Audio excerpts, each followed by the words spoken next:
What's up, everybody? Josh Armijo here. I hope everybody's doing good and well and stuff. I'm here today to do my annual liked loved list so far for the calendar year of 2014. Yeah, realistically, I should have done this video sometime in the month of June, but with the influx of new releases and a lot of other things, it's kind of gotten a little hard for me to get to this sort of point. But now here we are.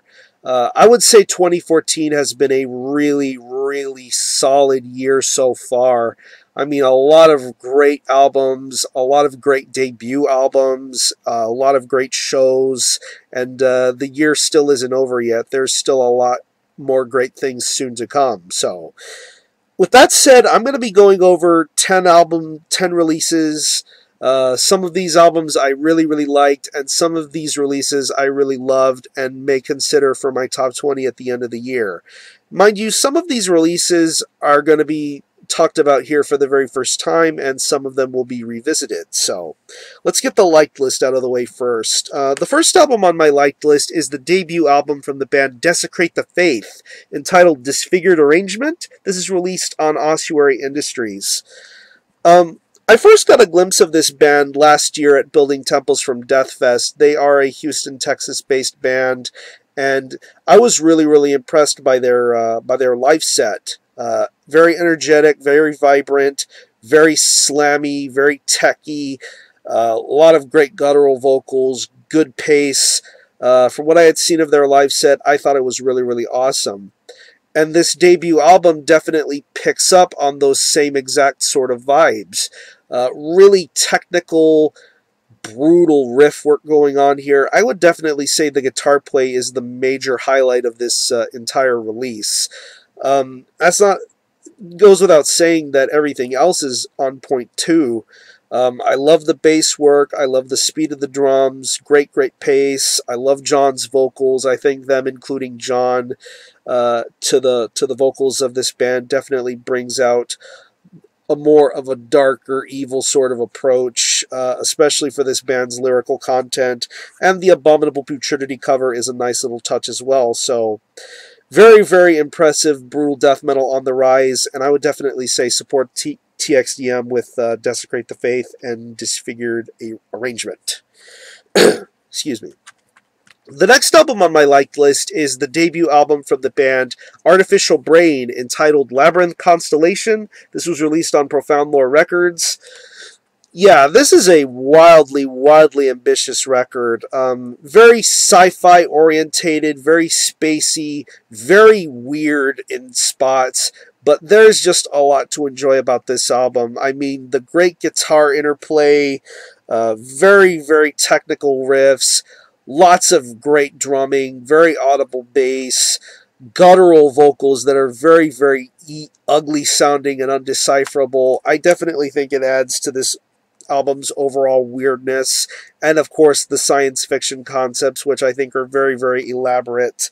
And of course the artwork by Paolo Girardi definitely makes this something that stands out amongst the pack. I think this is a very special piece of technical death metal. So check out Artificial Brain with Labyrinth Constellation.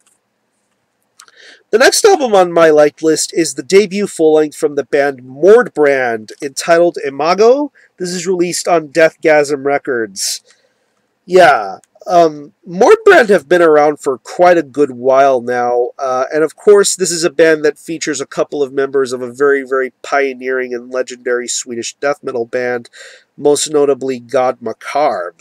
This band's released a bunch of split releases and EPs, and all of this culminating into their first debut full length with Imago, and I think it's really awesome. If you're familiar with the typical Swedish death metal sound, you'll expect that a lot here, but a little bit more raw and just straight out punishing. Very powerful riff work going on here. The drums are on fire. I'm loving the gruffness in the vocals. This is pretty much your meat and potatoes Swedish death metal release, but it's from a band that knows exactly what they're doing, and I think Mordbrand accomplished that tremendously here with Imago. And this is a pretty cheap release to buy too. So if you're on Deathgasm Records, definitely pick this up. I think it's about $5 or $6. It is definitely worth the money and then some. It is definitely worth owning. Mordbrand's Imago is some really, really choice Swedish death metal.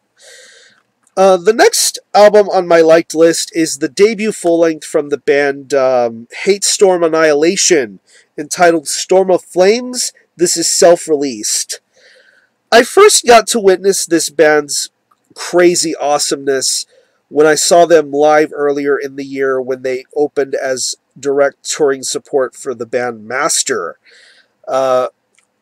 It's so crazy that they're only a two-piece, but yet they deliver just some straight-up, fiery, ugly, destructive death metal. I mean, think, if you will, to older, to current Hate Eternal, to Steven Tucker era Morbid Angel. I picked up a lot of those extreme metal sort of vibes with this band, and especially this drummer. This guy is such a talented drummer. I love his tenacity, his will, just so explosive. Lots of explosive blast beats, fast double bass, great drummer, but also the guitar play is very, very technical and furious. Great guttural vocals, very powerful sounding, great lyrical themes. And of course, this band impressed me right away as soon as I saw them live. I had to pick up a CD and I had to pick up a shirt, so it's pretty awesome that they released this themselves, and hopefully in the future someone will notice and give them more of an opportunity to give them full exposure. Hate Storm Annihilation are a band to be on the lookout for, so support them if you like that old school Florida sort of death metal style. Hate Storm Annihilation are really awesome. They're from Chicago, Illinois, and they know exactly what they're doing. And the last album on my liked list is the new album from the band Prostitute Disfigurement, entitled From Crotch to Crown. Of course, you see this obscurely large sticker covering the album cover art. That's because the album cover art is a little on the controversial side, but yet I think it's a very, very beautifully done piece of brutal death metal art. Of course, these guys are long-standing veterans of the Dutch brutal death metal scene. I like this band's earlier material when they were sort of a drum machine sort of death metal band. Very filthy and very ugly sounding for a death metal band. Of course, this band has some very, very garish, gaudy, and over-the-top lyrical content. That's to be expected from Prostitute Disfigurement. And of course, this is their first album since 2008, so technically this is a comeback record of sorts. And I would have to say From Crotch to Crown is definitely the cleanest, most polished I've ever heard this band sound. I mean, they still have the unique aspects that make Prostitute Disfigurement so special, but yet everything sounds so clear and precise. I don't know how some of the old school fans of this band would take this debut, but I think it's very, very powerful. A lot more modernized sounding. I mean, really awesome riffs. I mean, songs like Crowned in Entrails, the title track, and Glorified Through Cyanide. Just some really, really great stuff. And of course, as per usual, Prostitute Disfigurement release, the lyrics are very, very gaudy and over the top. No sacred cows to be found here. So if you're a fan of this band's work, you will love From Crotch to Crown. This is a very entertaining release. Now we get on to the loved list. Pretty much titles that I've been obsessed with crazily ever since I first heard them, and hopefully some titles may see some light in my top 20 list towards the end of the year. The first album on my loved list is the debut full-length from the band Sacro Curse, entitled Unholier Master. This is released on Hell's Headbangers Records. I got to witness this band live last year at Destroying Texas Fest when they played with Ares Kingdom and Imprecation. I was really, really impressed by their live set, and of course, for a debut live performance, it did have a little bit of shaky moments, but yet ever since that time, they have honed their sound and become a lot more fine-crafted to become even better. But to hear the recorded material, it just sounds so devastating. I mean, very, very chaotic Black Death, almost war-inspired metal. This definitely reminds me a lot of their Sulphur Blessing demo. I was really, really a big fan of that release, and definitely a lot of the traits that are included on that demo definitely show up here. And I believe this is just a two-piece that recorded this. There's a full live lineup, but for what's being presented here, I just think it's absolutely amazing. And very interesting enough that this release, every single song spells out the band's name from S all the way to E. I think it's very, very unique. So, yeah, if you're into black and death metal, if you're into international of the international varieties, Sacral Curse know exactly what they're doing with Unholy or Master. This is a very, very awesome debut. Excuse me. The next album on my loved list is the debut full length from the band Church of Misery, entitled Unworldly Summoning. This is released on Memento Mori Records. Yeah, these guys are based out of San Marcos, Texas, and they play a very ugly, filthy, and disgusting style of death and doom metal. These guys put out some very, very awesome demo material prior to this, and I definitely think it shows up quite well here on Unworldly Summoning. I mean, just such sick guitar riff work going on here. It almost has a gut-wrenching effect to it. I really, really love the riff work on here. Great, great songwriting. It definitely goes by at a very smooth pace, even if it has a bit of a methodical edge to it, considering it's a death doom sort of release. But I think with Unworldly Summoning, they deliver something very, very awesome here.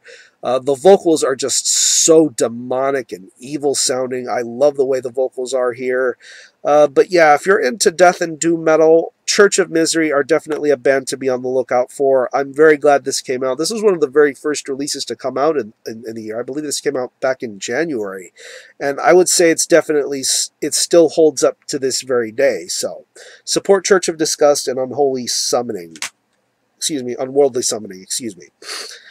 The next album on my loved list is the new album from the band Valenfire, entitled Splinters. This is released on Century Media Records. Yeah, Valenfire are a really, really interesting supergroup. They're based out of the UK, and of course this band features people that were involved or currently involved in bands such as At the Gates, Paradise Lost, Brujeria, My Dying Bride, Cradle of Filth, and a couple of years ago they came out with a really solid debut entitled The Fragile King. I thought that album was really, really good, but I thought it could have been better. But here with Splinters, I think they definitely took what they had on the first album and they fine-tuned everything to make things go along that much smoother and deliver a very well-rounded sort of record. I really, really think this is awesome. I definitely love the Kurt Ballou production. I definitely think it brings out a grittier, darker edge to what this band is setting out to do. Excuse me 1 second. I have a bit of a runny nose, so you have to forgive me about that. But yeah, back to Splinters. Really, really awesome album. Definitely a massive improvement over A Fragile King. I love the vocal work. I love the songwriting. I just love the great pace of this record. Yeah, for Death Doom, this band knows exactly what they're doing, and I definitely would say this is a great improvement over A Fragile King. So check out Valenfire and Splinters. This is a really, really awesome release. The next release on my loved list is the debut EP from the band Cult Leader, entitled Nothing for Us Here. This is released on Death Wish Inc. Now, for those who don't know who Cult Leader are, they are based out of Utah, and this is pretty much the next evolution from the band Gaza. Gaza were probably one of the best bands to do sludge, crust, and hardcore with perfection. It really bummed me out to find out that this band was breaking to find out that that band was breaking up, but then a brand new force was going to be unleashed with Cult Leader. And from what I had heard of the EP, I just thought it was absolutely amazing. but to listen to the full thing, it's just damn near frightening. If this is what the next evolution of the band is going to be, but under a different name, I just think it's just marvelous. I love the craziness of the drums, the spastic instrumentations, the very harsh and scary sounding vocals, and even more in-depth lyrical content. I really, really love what they did here with Nothing for Us Here, and I definitely think this is going to be something to soothe over those who were still disappointed in Gaza breaking up. I think Cult Leader is a fantastic next step, and I definitely look forward to hearing more great things from Cult Leader in the future. So if you're a fan of Gaza, you're going to love Cult Leader. I think this is a great, great EP. And the final album on my loved list is an album that I really liked, but in due time, this is something I've grown to love, and I would definitely say this is one of the best of the year. To be quite honest, this is currently number 9 on my current top 10 of this year. I won't say what else is in my top 10 just yet, but this is number 9 for right now. The debut full-length from Thanafaxith, entitled Sacred White Noise. This is released on Dark Descent Records. Holy cow. This is some of the most unique and special sort of black metal I've heard in a very, very long time. They're based out of Canada, and they have somewhat of a shroud of secrecy to their style. Nobody knows who these guys are. They play in shrouds, but yet the riff work is just so damn enticing. It's hypnotic. It's atmospheric. I love the fast drumming. Great, great bass work. The harsh vocals are just so scary and intimidating. I love the way that this guy sounds. I definitely wish there was more to this than meets the eye. I would have loved to know exactly what the vocalist is saying, to get deeper into this band's psyche. I think the fact that they're just so mysterious and shrouded in secrecy is just amazing. But I really, really find this debut album to be something that has been a habitual grower. I love this album, and I definitely would urge any fan of avant-garde black metal, atmospheric black metal, or even fans of black metal who love that unexpected dose of technicality added to it. I would definitely say Sacred White Noise is a definite must-listen and a must-own as well. So let me know what your favorite releases of 2014 have been so far, and what else you're looking forward to as the year continues. So I'm going to conclude this video. Thanks a lot for watching. Thanks for checking out my channel, and until the next time, RBO out.